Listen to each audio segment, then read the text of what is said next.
Bonsoir à tous et bienvenue à ce flash d'information. Commençons par le palais présidentiel où le chef de l'État, Alassane Ouattara, a reçu aujourd'hui même son homologue béninois. Le président Yahi Boni, arrivé ce vendredi à Abidjan, a profité de son séjour pour visiter le pont Henri Konan Bédié. Il a donc transmis au président Alassane Ouattara les remerciements de toute la région et du continent africain pour cette belle réalisation et pour avoir permis de comprendre que l'émergence passe d'abord par l'énergie et les infrastructures. Nous y reviendrons dans l'édition de ce soir. Une réunion du comité présidentiel sur la problématique de l'emploi des jeunes en Côte d'Ivoire vient de se tenir sur place au palais présidentiel. L'objectif de cette réunion, présidée par le chef de l'État, trouver des stratégies de réduction du taux de chômage en Côte d'Ivoire. On fait le point avec Jérôme Kofi Abolin. La question de l'emploi des jeunes reste l'une des préoccupations majeures des autorités ivoiriennes. C'est justement pour en parler que le comité présidentiel sur l'emploi des jeunes s'est réuni ce vendredi au palais présidentiel. Une réunion présidée par le chef de l'État, le président Alassane Ouattara. Le président de la République avec à ses côtés quelques membres du gouvernement, notamment le Premier ministre Daniel Kablan-Duncan, ainsi que des responsables œuvrant pour l'épanouissement de la jeunesse. La réunion de ce vendredi a notamment permis de plancher sur des stratégies à mettre en place pour parvenir à réduire considérablement le taux de chômage en Côte d'Ivoire. Nous avons débattu ce matin autour de la question de la centralisation des ressources qui sont mises à la disposition de ce projet-là de réduction du chômage. Et ce qui ressort des échanges que nous venons d'avoir, c'est qu'il va être créé une structure unique, qui permettra donc d'améliorer les conditions, d'améliorer également l'efficacité de l'utilisation des ressources mises à la disposition de notre pays par le budget de l'État et par les bailleurs de fonds, et qui permettra également de rationaliser les coûts de gestion de cette problématique. Cette structure aura également un meilleur ancrage institutionnel, et cette structure va intégrer également les bailleurs de fonds, le secteur privé et les banques pour avoir une meilleure efficacité. Le Premier ministre et les ministres qui sont en charge de la question de l'emploi ont été instruits par le chef de l'État pour poursuivre la réflexion.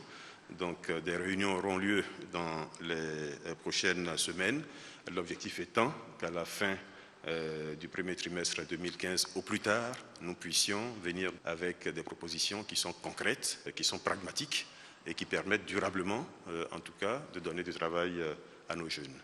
La Côte d'Ivoire aspirant à être un pays émergent, la jeunesse pour le gouvernement et le chef de l'État, le président Alassane Ouattara apparaît comme l'un des maillons essentiels sur lesquels il faut miser pour atteindre ce but. Les chefs de gouvernement des pays membres de l'UEMOA, l'Union économique et monétaire ouest-africaine, étaient en réunion hier au Bénin. Le Premier ministre Daniel Kablan-Duncan a pris part à la rencontre convoquée par le président béninois, par ailleurs président en exercice de la conférence des chefs d'État et de gouvernement de l'UEMOA.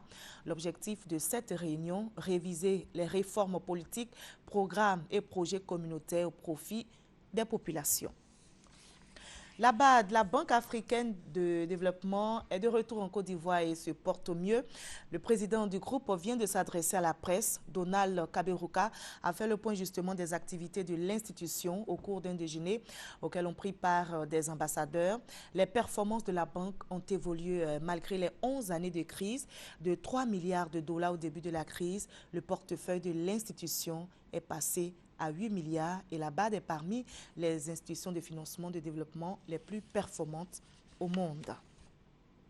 Le phénomène des enfants enlevés, tués ou mutilés prend de l'ampleur en Côte d'Ivoire, notamment à Abidjan. Le ministère de la Solidarité, de la Famille, de la Femme et de l'Enfant veut mettre fin à cette situation avec le soutien des autorités policières. Des dispositions sont donc en cours pour endiguer le phénomène. Nous en saurons davantage dans notre édition de ce soir. Le nombre de nouveaux cas d'Ebola dans les 3 pays ouest-africains les plus touchés par la fièvre hémorragique Sierra Leone, c'est-à-dire Sierra Leone, Guinée, Libéria, connaît une baisse réelle et constitue ainsi un premier signe optimiste selon l'Organisation mondiale de la santé. Cette baisse est réelle mais ne signifie pas que le combat est terminé. Plus de 8000 personnes sont mortes des suites de la fièvre Ebola dans le monde, toujours selon l'OMS. Le Tchad va envoyer des renforts au Cameroun pour l'aider dans sa lutte contre Boko Haram. L'annonce a été faite aujourd'hui même par le président camerounais Paul Biya, qui remercie le chef de l'État tchadien pour ce geste. Depuis des mois, le Cameroun fait face à la multiplication des attaques du mouvement terroriste dans le nord de son territoire. Cette aide est donc la bienvenue. Le procureur de la Cour pénale internationale a annoncé aujourd'hui l'ouverture d'un examen préliminaire sur des crimes de guerre présumés commis en Palestine depuis l'été 2014, y compris pendant l'offensive israélienne contre la bande de Gaza. Un examen préliminaire sert à déterminer s'il existe une base raisonnable pour initier une enquête, a précisé donc le bureau du procureur dans un communiqué. Sachez que l'autorité palestinienne avait reconnu le 1er janvier dernier la compétence de la Cour à partir du 13 juin 2014, date à laquelle Israël a lancé une vaste campagne d'arrestation en Cisjordanie occupée, suivie de la guerre à Gaza. Voilà, c'est ici que l'on s'arrête pour ce flash. On prend rendez-vous à 20 h pour la grande édition. On se retrouve tout à l'heure donc.